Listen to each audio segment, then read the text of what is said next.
Why did Haas decide to keep the pushrod system while Ferrari is taking a risk with a radical change?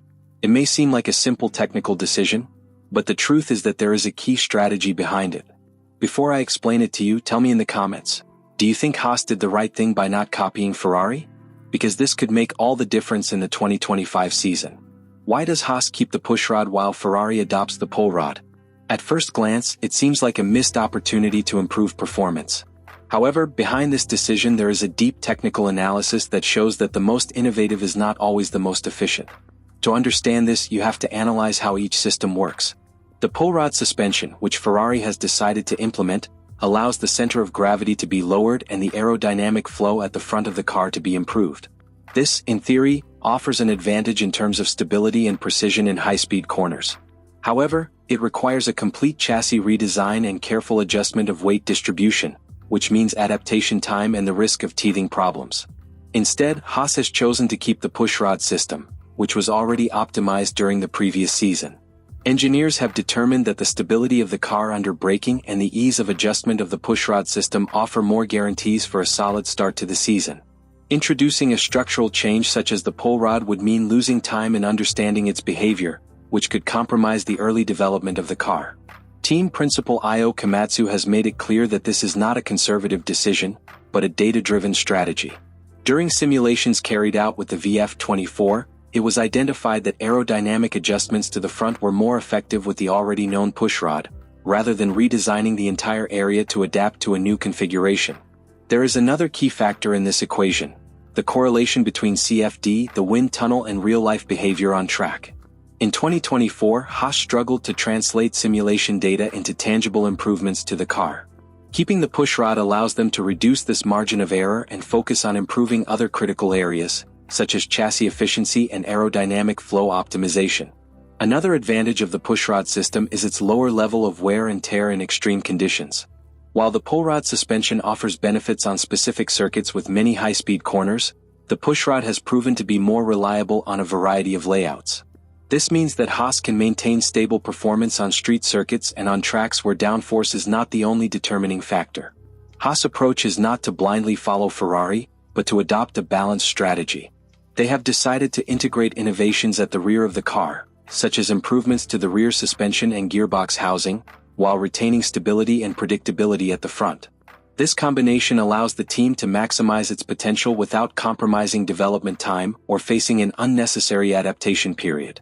The impact of this decision will be felt in the first few races of the season. If Haas can maintain a solid base from the start and capitalize on its aerodynamic improvements without facing reliability issues, its strategy will have been successful. However, if Ferrari's evolution with the pull rod proves to be a significant step forward, Haas may find itself needing to reconsider its approach for future seasons. One of the most important points in the evolution of the VF-25 is the redesign of the chassis, a key modification to unlock the aerodynamic potential that could not be fully exploited on the VF-24. During the previous season, Haas engineers identified that the chassis configuration presented restrictions in the airflow, which limited the effectiveness of the improvement packages that were tested at different circuits. This was evident at tracks such as Silverstone and Austin, where wind tunnel simulations showed promising results, but on reaching the track, the reality was different. The main problem was how the shape of the chassis conditioned the way air flowed from the front wing to the sides of the car. The distribution of aerodynamic flow is crucial in Formula One, as it determines the efficiency of the entire aerodynamic concept of the car. In the case of the VF-24, the dimensions and volumes of the chassis generated turbulence that reduced the effectiveness of the flat floor and the improvements in the side pods. As a result, the car could not generate the expected downforce in certain conditions, affecting its performance in high-speed corners and in sustained acceleration zones. The team decided to address this problem by redesigning the chassis of the VF-25 to optimize the way air is channeled through the car. The key to this change is to give engineers greater scope to develop aerodynamic improvements without the structural limitations that the previous model had. This means that airflows can be directed more efficiently towards the rear of the car, improving the performance of the diffuser and rear wing. One of the most important changes is in the integration of the new design with the car's overall aerodynamic package. A more refined chassis allows for greater flexibility in the evolution of the car during the season, something essential in a category where constant improvements can define the difference between a competitive team and one fighting at the bottom of the grid. With this new approach, Haas is not only looking to optimize its performance in 2025, but also to prepare a more adaptable base for the regulatory changes in 2026, where the ability to adjust the aerodynamic design without limitations will be a determining factor. Another key aspect of the chassis redesign is how it affects the correlation between the wind tunnel, computational fluid dynamics, and real performance on track. In previous seasons, many teams have faced problems when transferring simulation data to real race conditions, which led to inconsistencies in the development of the car. With a more airflow-optimized chassis, Haas is looking to reduce this margin of error and ensure that the aerodynamic improvements are effective on any type of circuit. The impact of this decision will be reflected in how the team manages to introduce improvements throughout the season. With a more versatile chassis, the ability to adjust aerodynamic elements such as the floor, side pods, and rear wing will be much greater. This means that Haas will be able to adapt its car more efficiently to the demands of each circuit, something essential in such a competitive grid where every detail can make the difference. The real challenge will be to see if this redesign manages to translate into improved performance in qualifying and the race. The key to success in today's Formula One is not just developing a fast car in simulations, but making that performance maintainable in different track conditions, temperature, and tire degradation. If Haas has managed to find the right balance with this new chassis, it could represent a significant advance on the VF-24 and allow it to compete with greater consistency throughout the season. Haas has made a strategic choice that combines stability and technical evolution by opting for a hybrid approach to the development of the VF-25. While maintaining the pushrod suspension system at the front, it has decided to incorporate Ferrari's latest innovations at the rear and in the gearbox housing. This strategy not only reflects a controlled evolution of the car, but is also an example of how the team seeks to maximize performance without taking unnecessary risks on a highly competitive grid. The key to this approach is the combination of the reliability of a proven platform and the integration of new elements in areas where the performance gain is most significant. In Formula One, every structural change involves a period of adaptation and testing. By keeping the pushrod at the front, Haas avoids a potential adjustment period that could compromise its performance in the first races. Unlike Ferrari, which has opted for a complete reconfiguration of its front suspension with the pull rod system, Haas has decided not to alter a fundamental element of the car's balance and to focus its efforts on areas where the aerodynamic and mechanical impact is greatest. The rear of the car is an area where aerodynamic efficiency and traction play a crucial role.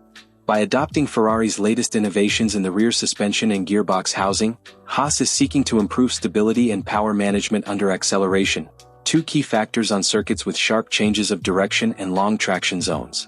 This type of integration allows the team to benefit from Ferrari's development capabilities without compromising its own evolution process.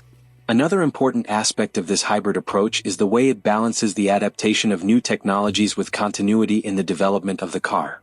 In previous seasons, several teams have faced difficulties by introducing too aggressive changes to their design without a progressive adaptation plan.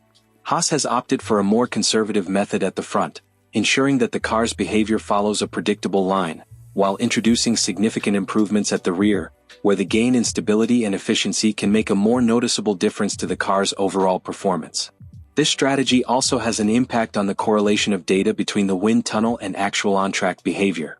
By maintaining stability at the front and modifying the rear, engineers can more accurately analyze the effects of each update without introducing additional variables that complicate the development process. This approach allows aerodynamic packages to be evaluated in a more controlled manner and for the data collected in simulations to be more representative of what actually happens in race conditions. The challenge for Haas will be to find the perfect balance between these two development philosophies. While the decision to keep the pushrod at the front provides stability, the true impact of the VF-25 will be seen in how they manage to take advantage of the innovations at the rear to improve performance on different types of circuit. In a season where each team is looking to maximize its potential from the start, Haas' ability to optimize its hybrid concept will be decisive in its competitiveness throughout the championship. Haas has opted for an approach that combines stability and evolution in the development of the VF-25. Rather than blindly following Ferrari's trend with the pull rod system, they have decided to keep the pushrod suspension at the front to preserve a solid and proven base. This allows them to avoid unnecessary adaptation times and focus on strategic improvements that can really make a difference to the overall performance of the car. The redesign of the chassis has been another key step in the team's evolution. By removing the structural limitations of the VF-24, Haas now has a more flexible platform for aerodynamic development throughout the season. This decision not only seeks to improve the immediate performance of the car, but also to prepare it for the future regulations of 2026, where adaptability will be a determining factor in competitiveness. In addition, the combination of stability at the front and innovation at the rear shows that Haas is not simply copying Ferrari solutions, but is implementing a strategic plan based on data and its own experience on track. The addition of improvements to the rear suspension and gearbox housing reinforces this idea, allowing the team to benefit from technological evolution without compromising its internal development.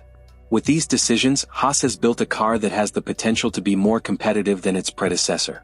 However, the real challenge will be to see if this balance between continuity and change allows them to maintain consistent performance at every race. The success of this strategy will depend on the team's ability to optimize improvements throughout the season and the driver's adaptation to the car's new characteristics. The debut of Oliver Bearman will be another key point in the equation. Sharing initial testing with Esteban Ocon, his ability to quickly adapt to the VF-25 and bring competitive pace will determine his impact on the team. The decision to have Ocon be the first to run at Silverstone shows that Haas is approaching this process meticulously, ensuring that every detail is optimized before the start of the season. With this in mind, the big question is whether Haas' gamble will pay off. Will this combination of continuity and evolution be enough to compete with the midfield teams? Can Bearman establish himself as a key driver for the team's future? Share your opinion in the comments, and if you want to follow the analysis of the 2025 season closely, subscribe to the channel so you don't miss anything.